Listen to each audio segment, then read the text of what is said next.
Hello, I'm Scarlette Sabin from the Bakersfield Ronald McDonald House, and it's so great to see my Endeavor Eagles.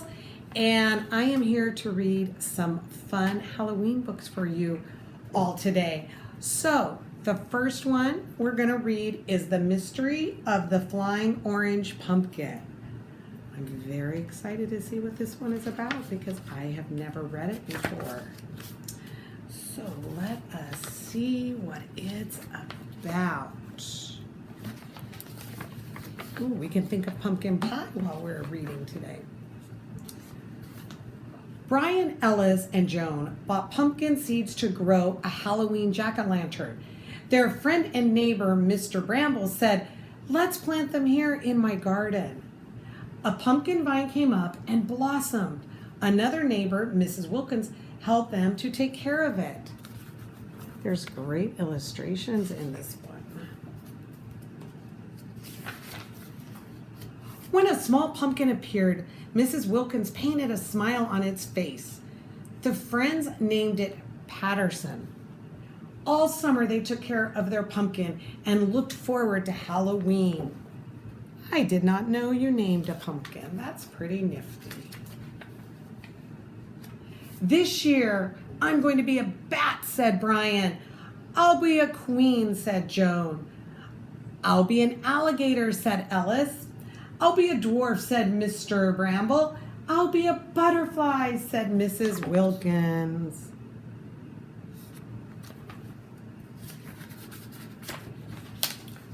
But then, at the end of summer, Mr. Bramble had to move away.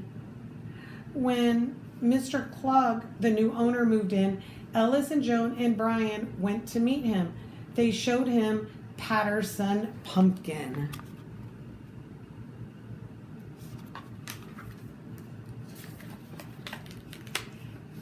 He's going to be our jack-o'-lantern on Halloween, they said. We'll see about that, said Mr. Kellog. I'm very fond of pumpkin pie.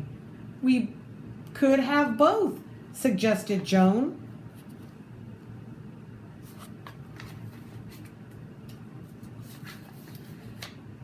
The next day, Joan asked for permission to water Patterson Pumpkin. No, said Mr. Kellog. I don't like kids running around here. But the pumpkin is ours. We planted it, said Joan. It's on my property now, said Mr. Kellog, and it's going to be my pie.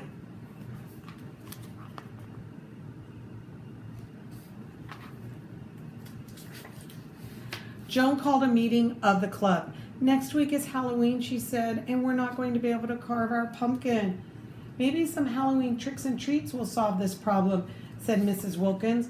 You kids go to town and I'll buy the biggest orange balloon you can find. And I'll get busy at my sewing machine. I wonder what Mrs. Wilkins is going to do. Before sunrise on Halloween morning, 3 ghosts and a witch crept towards Patterson Pumpkin. They carried him away.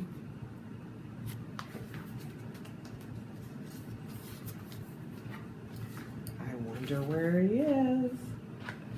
Later, 2 of the ghosts slipped back with a smiling orange balloon. The witch threw pebbles at Mr. Kellog's window. Look at the smiling orange balloon.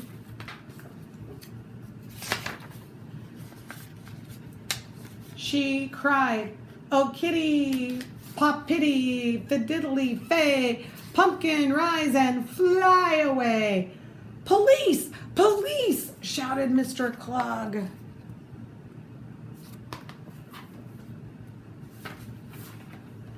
He rushed outside. The witch and the ghosts were gone.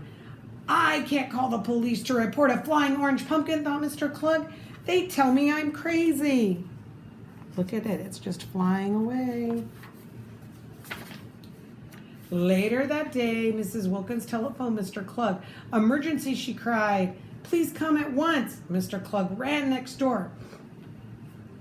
"Here's a Halloween treat for you," said Mrs. Wilkins, "a freshly baked pumpkin pie." Look at her outfit, and she's holding a pie.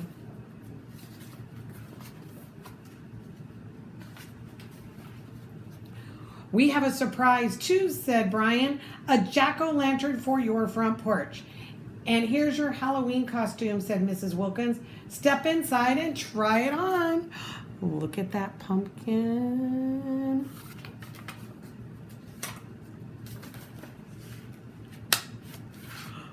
Oh, look, he's the devil.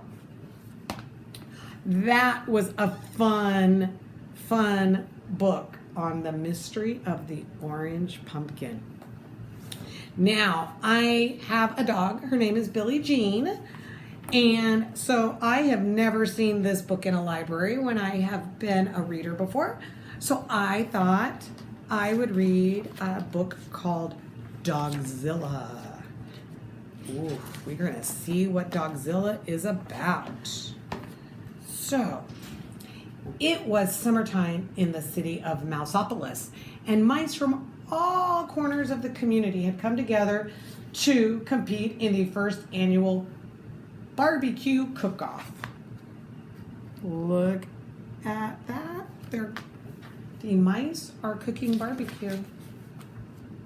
As the cook-off got underway, smoke from the hot grills lifted the irresistible scent of barbecue sauce over the rooftops of the city. A gentle wind carried the mouth-watering smell into the distance, right over the top of an ancient crater. Before long, a strange and mysterious sound was heard. Sniff, sniff, sniff, sniff, sniff. All at once, the volcano began to tremble. Look at the volcano. I've never seen a volcano in a city, but they must exist if it's in the book.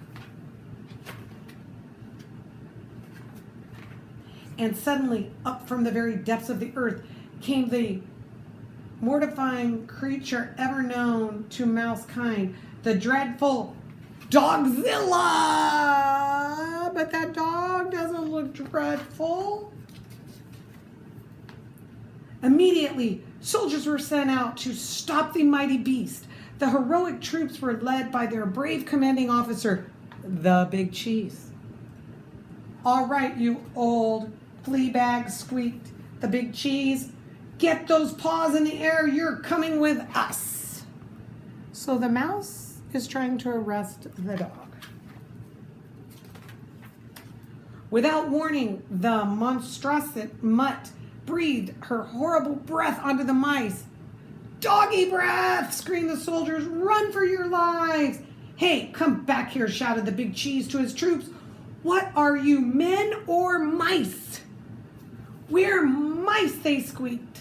Said the Big Cheese, you're right. Wait for me.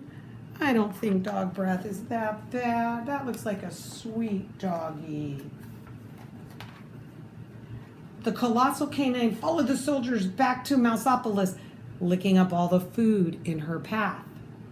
Afterward, Dogzilla wandered through the city streets, doing those things that come naturally to dogs. Look at the doggy eating all the barbecue. Dogzilla chased cars right off the freeway. Dogzilla chewed furniture at the furniture store as well, because everything is small and it was mouse size, so the dog looks big next to it. And Dogzilla dug up bones at the Museum of Natural History. Look at the dinosaur mouse.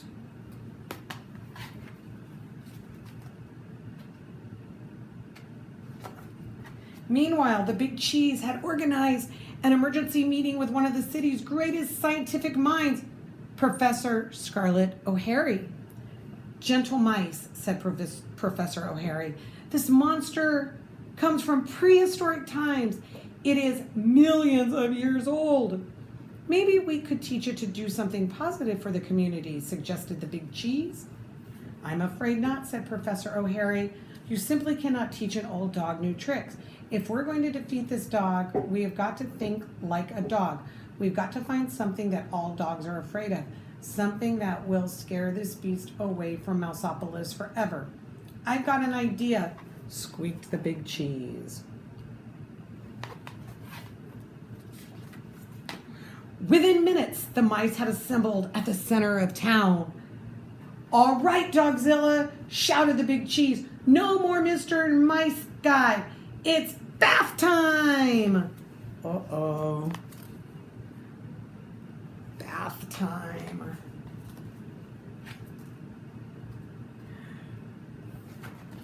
Suddenly, a blast of warm, sudsy water hit Dogzilla with tremendous force. The panicking pooch let out a burst of hot, fiery breath, and the chase was on. Look, they're hosing down the doggy, and then they're going to scrub it looks like. The big trees tried to catch up to the hot dog with all the relish he could muster. Look, shampoo, conditioner, they're still hosing the dog down.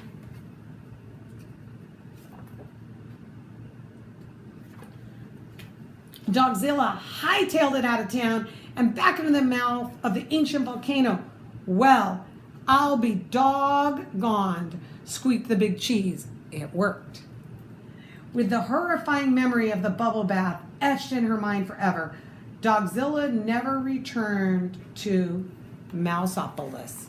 So there the Dogzilla is jumping back into its volcano. Within a year, Mouseopolis had rebuilt itself just in time for the second annual barbecue cook-off. The mice of Mouseopolis fired up their grills, confident that they would never see or hear from Dogzilla again. However, there was one thing they hadn't counted on. Uh-oh. Uh-oh. Puppies! Look at all the baby Dogzillas. Uh-oh, and they smelled that yummy barbecue smoke. Well, I hope you guys enjoyed the books today that I chose, and I hope to see all of my Endeavor Eagle friends back soon at campus. Thank you, and have a great Halloween.